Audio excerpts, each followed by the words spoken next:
Good morning. आपण किपरि अछंती मु आशा करुछि समस्ते भलरे थिबे।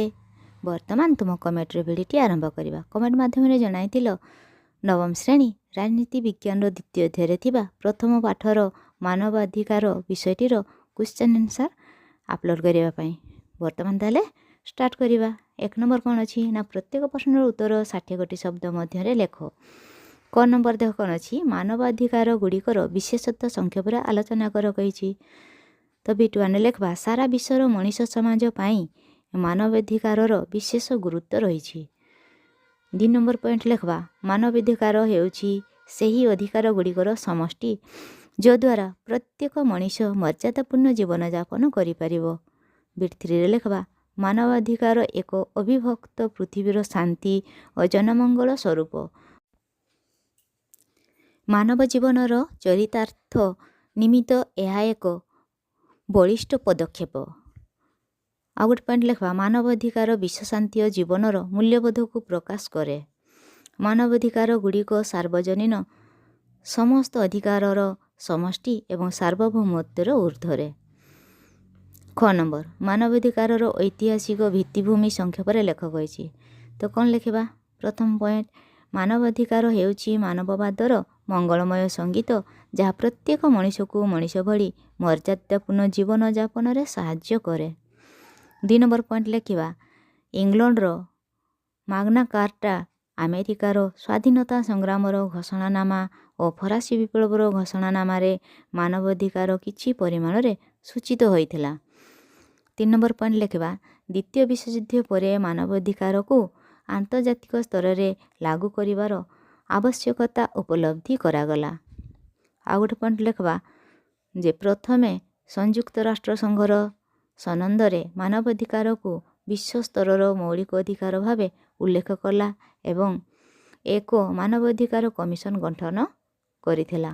तापरे संयुक्त राष्ट्र संघ 1948 मसीहा डिसेम्बर 10 तारिख रे मानवाधिकारर संक्रांत रे सार्वजनीन मानवाधिकार घोषणानामा प्रकाश कला। ग नंबर सार्वजनीन मानवाधिकार घोषणानामा संपर्क रे बुझाई लेख कही। तो बिट 1 लेखवा संयुक्त राष्ट्र संघ 1945 मसीहा अक्टोबर 24 तारिख रे गठित हैला। केबे हैला ना 1945 मसीहा अक्टोबर 24 तारिख रे गठित होइतला। यार सनंदरे मानवाधिकार को विश्व स्तरर मौलिक अधिकार भावे गुरुत्व दियागला। ए क्षेत्र में पदक्षेप नेबा पई संयुक्त राष्ट्र संघ प्रथमे एक मानवाधिकार कमिशन गठन कला। साधारण सभा सार्वजनीन मानवाधिकार घोषणानामा को 1948 मसीहा डिसेम्बर 10 तारिख रे ग्रहण कला। उक्त दिन सार्वजनीन मानवाधिकार घोषणानामा प्रकाश करागला। वर्तमान 2 नंबर कौन अच्छी ना प्रत्येक प्रश्नर उत्तर 20 गोटी शब्द रे लेख कही।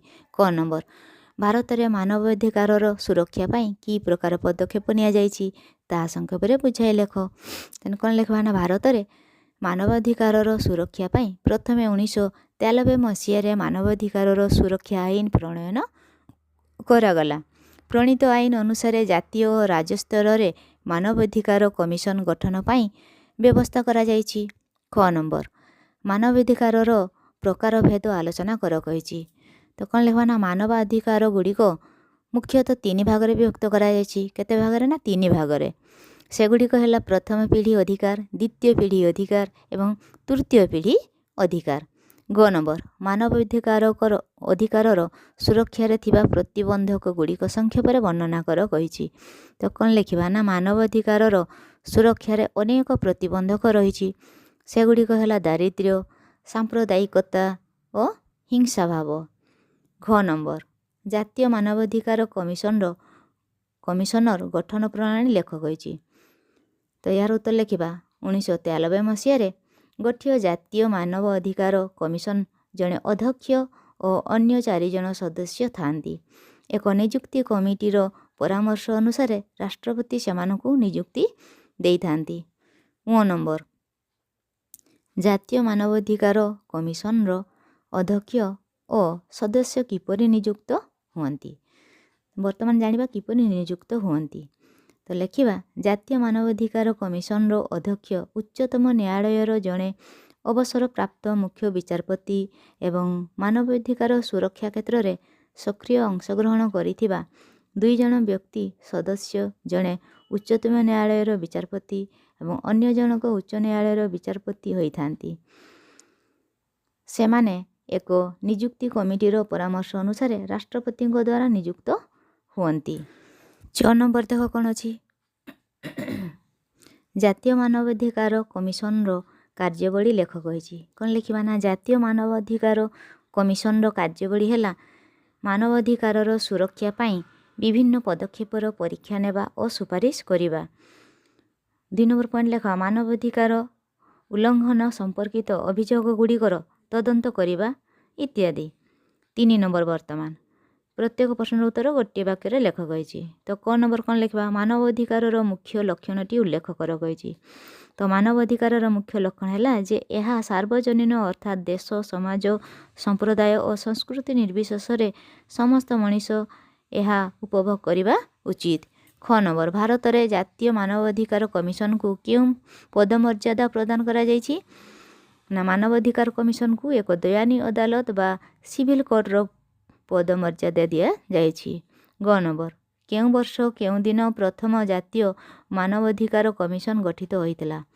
କେଉଁ ବର୍ଷ ନା 1993 ମସିହା ସେପ୍ଟେମ୍ବର ମାସ 29 ତାରିଖ ଦିନ ଜାତୀୟ ମାନବ ଅଧିକାର କମିଶନ ଗଠିତ ହୋଇଥିଲା। ଘ ନମ୍ବର ଭାରତର ପ୍ରଥମ ଜାତୀୟ ମାନବାଧିକାର କମିଶନର ଅଧ୍ୟକ୍ଷ କିଏ ଥିଲେ? ତ ଭାରତର ଉଚ୍ଚତମ ନ୍ୟାୟାଳୟର ଅବସରପ୍ରାପ୍ତ ମୁଖ୍ୟ ବିଚାରପତି ଶ୍ରୀଯୁକ୍ତ ରଙ୍ଗନାଥ ମିଶ୍ର ଜାତୀୟ ମାନବାଧିକାର କମିଶନର ଅଧ୍ୟକ୍ଷ ଥିଲେ। କିଏ ନା ରଙ୍ଗନାଥ ମିଶ୍ର। ମ ନମ୍ବର ଭାରତରେ ମାନବାଧିକାର ସୁରକ୍ଷା ଆଇନ କେଉଁ ବର୍ଷ ପ୍ରଣୟନ କରାଯାଇଥିଲା?